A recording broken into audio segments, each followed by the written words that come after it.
એવું તો શું છે કે વર્ષોથી આપણે ભાજપને મત આપ્યો હોવા છતાંય આજ આપણે બધાએ નાનામાં નાની વાત માટે લાઈનોમાં ઊભું રહેવું પડે, કરગરવું પડે, હાથ જોડવા પડે, પૈસા આપવા પડે, ધક્કા ખાવા પડે.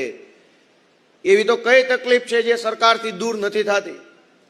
અને એટલે આમ આદમી પાર્ટીના માધ્યમથી અમે બધા, હું, ઈશુદાનભાઈ, પ્રવીણભાઈ, રામ, અમારા બધા આગેવાનો તમારી પાસે, જનતા પાસે આવ્યા છીએ કે આપણે 30-30 વર્ષથી ચાલુ ભાજપની સરકારને મત આપીને જોઈ લીધું, પરંતુ આપણને આજ દિવસ સુધી નાનામાં નાની આપણી જે બાબત હોય એનું સમાધાન મળ્યું નથી.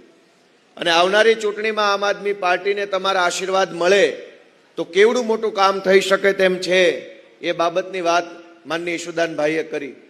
હું અત્યારે ગાંધીનગરથી આવ્યો સીધો અહીંયા વિધાનસભામાંથી.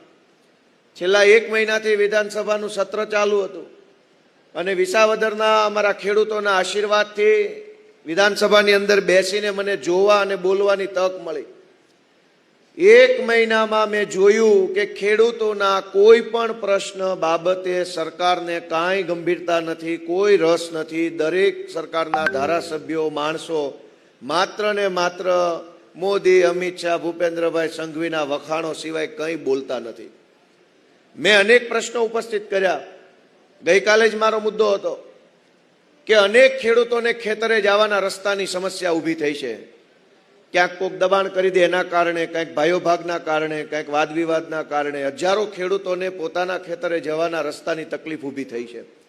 સરકાર ધારે તો એક જ દિવસમાં કે એક જ કલાકમાં સારો કાયદો બનાવી, સારા નિયમો બનાવી અને ખેડૂતોને પડતી તકલીફ દૂર કરી શકે, પણ એવું નથી કરતા.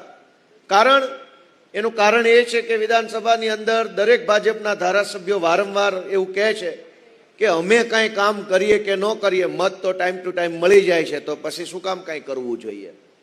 દરેક પ્રશ્નનો એક જવાબ કે તમને ટાઈમે મત મળે છે. અમે એમ કીધું કે પાક વીમા યોજના ગુજરાતમાં લાગુ નથી. હવે આખા દેશમાં ગુજરાત એકમાત્ર એવું રાજ્ય છે જ્યાં કોઈ પાક વીમો જ નથી. એટલે સરકાર આ માવઠું આવે અને સરકારને ઈચ્છા થાય કે પેકેજ આપવું છે તો